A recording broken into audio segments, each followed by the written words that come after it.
फिल्मी किस्से बाय राकेश में आपका स्वागत है। आज के एपिसोड में फिल्म यतीम के बारे में कुछ अनसुनी बातें आपके साथ शेयर करेंगे। इंटरनेट के हिसाब से ये फिल्म 1988 में रिलीज हुई थी। आप लोग कंफर्म कीजिए कि फिल्म की रिलीज का साल क्या था।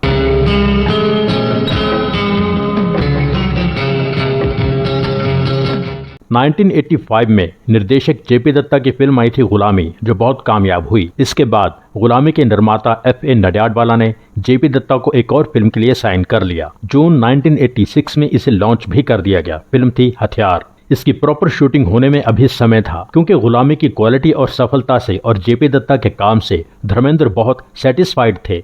इसलिए धर्मेंद्र चाहते थे कि जेपी दत्ता सनी देओल को कास्ट करके एक फिल्म बनाएं। कहानी जेपी दत्ता के पास तैयार थी। उन्होंने सनी देओल के हिसाब से फिल्म की फाइनल तैयारी शुरू कर दी। फिल्म थी यतीम। तब इसे प्रोड्यूस करने वाले थे धर्मेंद्र। कई जगह ये इन्फॉर्मेशन भी है कि गुलामी की रिलीज के बाद ही यतीम की तैयारियां शुरू हो गई थीं।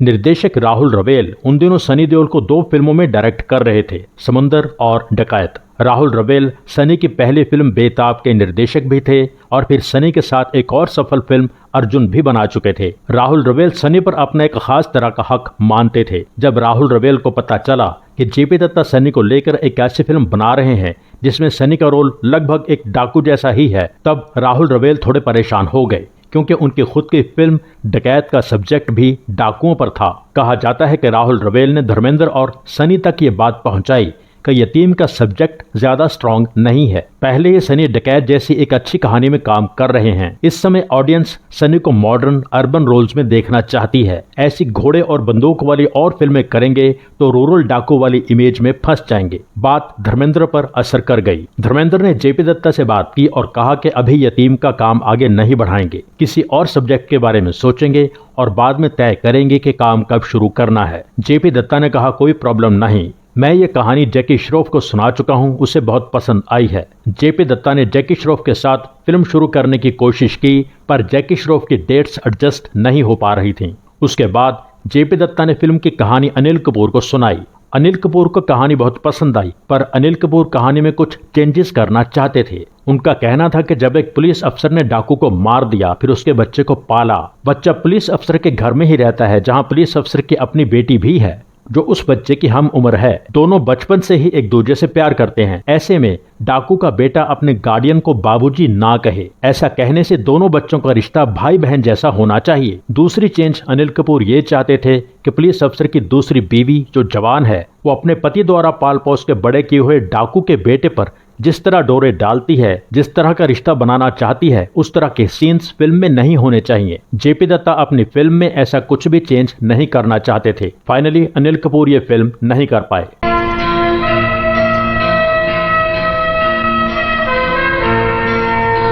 इस दौरान धर्मेंद्र के कुछ करीबी लोगों ने धर्मेंद्र से बात की और कहा कि सनी को जेपी दत्ता के साथ ये फिल्म करनी चाहिए। इससे सनी के काम पर बहुत पॉजिटिव असर पड़ेगा। ये फिल्म गुलामी के बाद जेपी दत्ता की दूसरी रिलीज होगी। ये सारी क्रेडिबिलिटी काम आएगी। धर्मेंद्र ने फिर से जेपी दत्ता से बात की और जेपी दत्ता को सनी के साथ यतीम बनाने की परमिशन दे दी। अब धर्मेंद्र फिल्म के प्रेजेंटर थे। निर्माता थे धर्मेंद्र के जीजा विक्रम सिंह देहल। विक्रम सिंह देहल धर्मेंद्र की बड़ी बहन दर्शन जी के हस्बैंड थे। 1975 की फिल्म प्रतिज्ञा के 2 निर्माता थे, विक्रम सिंह देहल और धर्मेंद्र के भाई अजीत देओल। यही दोनों 1978 की फिल्म दिल्लगी के भी प्रोड्यूसर्स थे। 1985 में आई फिल्म सितमगर के निर्माता विक्रम सिंह देहल थे। उसके बाद यतीम के निर्माता भी विक्रम सिंह देहल थे। यतीम के बाद विक्रम सिंह ने कोई फिल्म प्रोड्यूस नहीं की। खैर, यतीम से जुड़ी इन सब रुकावटों की वजह से बहुत समय खराब हो चुका था। फिर भी फाइनली काम शुरू हुआ।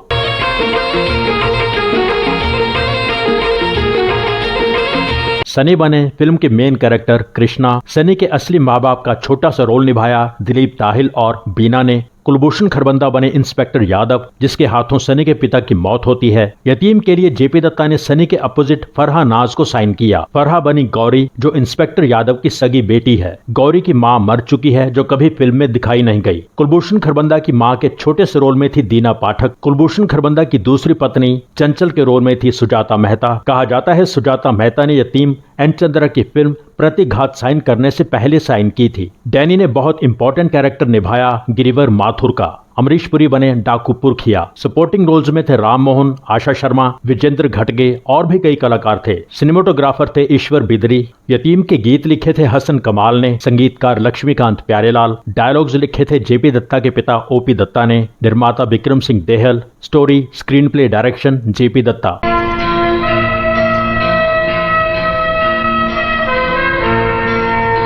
पर मेरी बात याद रखना, एक न एक दिन ये गंदा खून अपना रंग जरूर दिखाएगा। गौरी,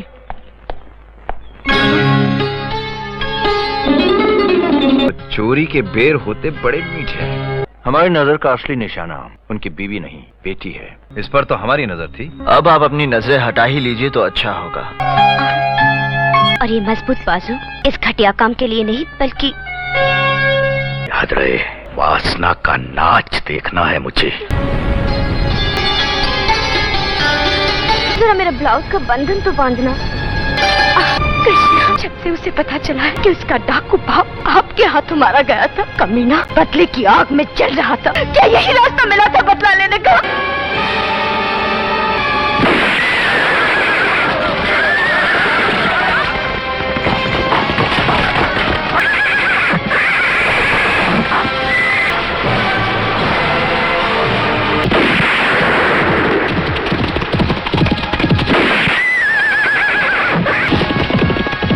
बुल्लो, सब छोड़ दे, हमारे कन्ने आजा। नहीं, उजागर सिंह का नाम भूल गए?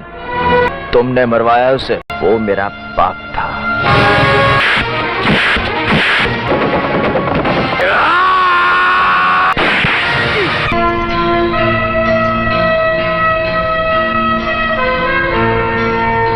फिल्म की सबसे खास बात यह थी कि पूरी फिल्म आउटडोर शूट की गई है, एक्चुअल लोकेशंस पर। उत्तर प्रदेश में फतेहपुर सीकरी में सलीम चिश्ती की दरगाह है, वहां तो फिल्म की शूटिंग हुई ही, उसके आसपास भी कई जगह पर फिल्म का काफी पोर्शन शूट किया गया। मध्य प्रदेश के दतिया जिले में काफी शूटिंग हुई, बडौनी खुर्द की हवेली में भी शूटिंग हुई, चंबल के बीहड़ों में भी शूटिंग हुई। रुत पिया मिलन की आई, ये गाना पिंपल गांव मोर घाटी, इगतपुरी जिला नासिक महाराष्ट्र में शूट किया गया। सनी और फरहा की ऑन स्क्रीन केमिस्ट्री बहुत अच्छी लगी। असल में दोनों की सेट पर बिल्कुल नहीं बनती थी। सनी देओल को फरहा का बिहेवियर पसंद नहीं आता था। कहते हैं फरहा बहुत गाली गलोच वाली भाषा इस्तेमाल करती थी और सनी उसे ऐसा करने से रोकते थे। फरहा सेट पर सिगरेट भी पीती थी, ये बात सनी को और भी ज्यादा बुरी लगती थी। सेट पर कई बार धर्मेंद्र का आना जाना होता था। एक बार धर्मेंद्र सेट पर आए और उनकी रिस्पेक्ट में सब लोग खड़े हो गए, पर फरहा ने ऐसा कुछ नहीं किया। यह भी कहा गया कि धर्मेंद्र की मौजूदगी में भी फरहा सिगरेट पी रही थी। ये बात सनी को बर्दाश्त नहीं हुई। धर्म जी के जाने के बाद सनी फरहा पर बहुत बुरी तरह भड़के और उन्हें बहुत बुरा भला कहा। बाद में फरहा ने सनी देओल से माफी मांग ली थी। फिल्म की शूटिंग खत्म होने तक फरहा और सनी के बीच माहौल बिल्कुल नॉर्मल हो गया था।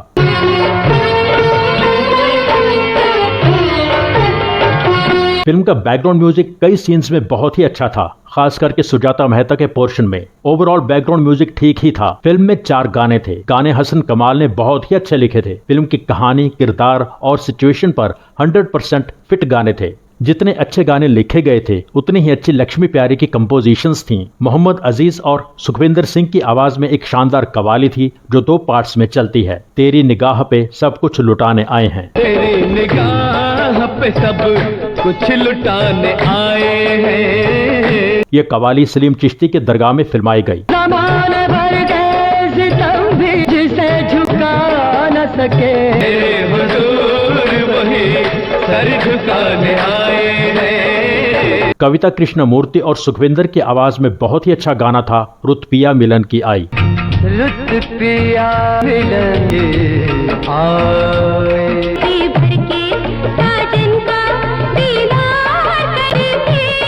गाना फिल्म में जिस सिचुएशन पर फिल्माया गया है, जिस फीलिंग को, जिस कीमती पल को बयान करने के लिए बनाया गया है, उस लिहाज से गाना एक्स्ट्रा ऑर्डिनरी है। गाने के बोल, विजुअल्स, फरहा के एक्सप्रेशंस, हर चीज बेमिसाल है। गाने के आखिरी हिस्से में बहुत खूबसूरती से म्यूजिक चेंज होता है और एक अधूरी बात को पूरा करने का एहसास दिलाता है। कविता कृष्णमूर्ति का गाया एक और गाना था जब फरहा फिल्म में पहली बार अपनी मोहब्बत का प्रॉपरली इजहार करती है।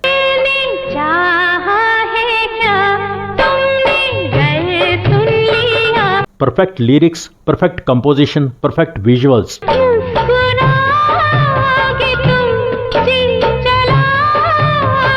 इस गाने का एक छोटा सा पोर्शन तब भी चलता है जब सनी की पोस्टिंग फतेहपुर सीकरी होती है और वो चला जाता है। फिल्म में एक और गाना था, शब्बीर कुमार और कविता कृष्णमूर्ति ने गाया, आ कि तुझ पर आज कर दूं मैं निछावर जिंदगी।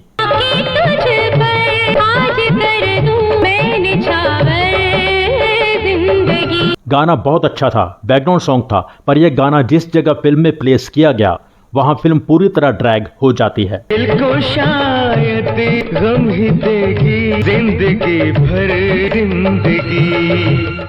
ऑडियंस जब कहानी में एक नया मोड़, नई एक्टिविटी एक्सपेक्ट कर रही है, ऐसे में इस तरह का उदास स्लो गाना ऑडियंस को फिल्म से डिटैच कर देता है। फिल्म के गाने फिल्म के हिसाब से बहुत अच्छे थे, पर आम जनता में गाने पॉपुलर नहीं हो पाए।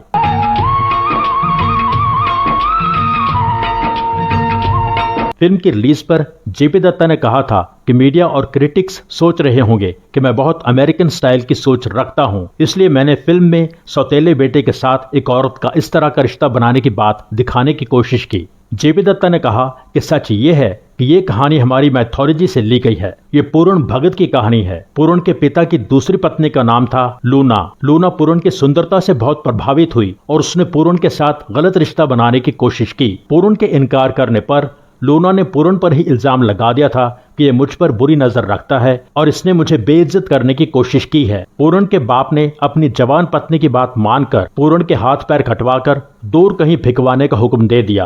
पूर्ण को एक कुएं में फेंक दिया गया था। वहां से अपने साथियों के साथ गुजर रहे गुरु गोरखनाथ ने पूर्ण को कुएं से निकाला और पूर्ण का इलाज किया। पूर्ण को पूर्ण भगत, बाबा चौरंगीनाथ और बाबा सहजनाथ भी कहा जाता है।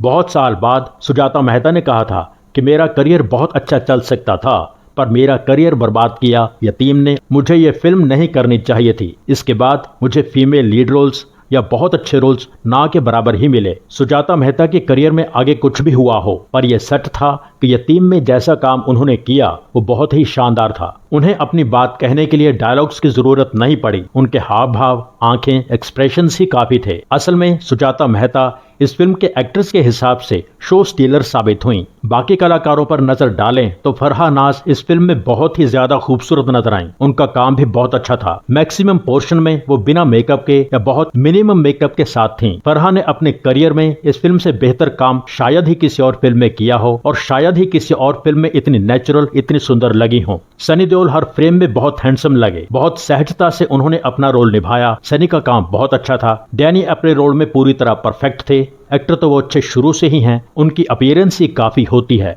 कुलभूषण खरबंदा ने अपना काम हमेशा की तरह बहुत अच्छा किया।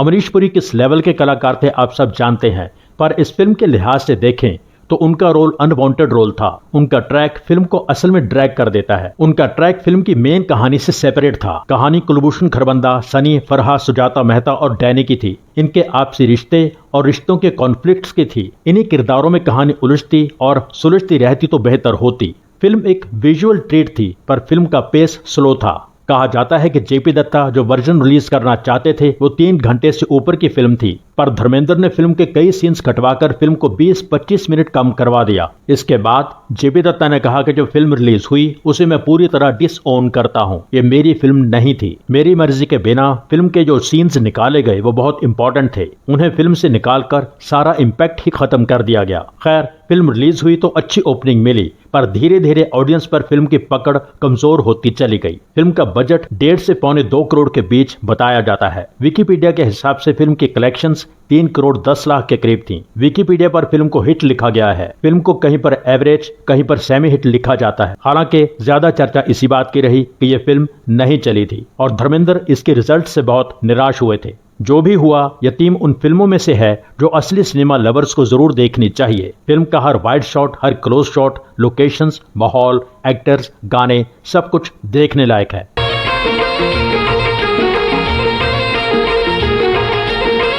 इसके साथ ही यतीम के बारे में यह खास एपिसोड यहाँ पूरा होता है। एपिसोड के बारे में अपनी राय जरूर लिखें, पर एपिसोड पर लाइक का बटन दबाना ना भूलें। Thank you so much. जिन दोस्तों ने चैनल सब्सक्राइब नहीं किया है प्लीज सब्सक्राइब कर लीजिए। सब्सक्राइब करके बेल आइकन में ऑल पर क्लिक कीजिए। एपिसोड लाइक कीजिए, शेयर कीजिए, कमेंट कीजिए। Thank you so much for watching.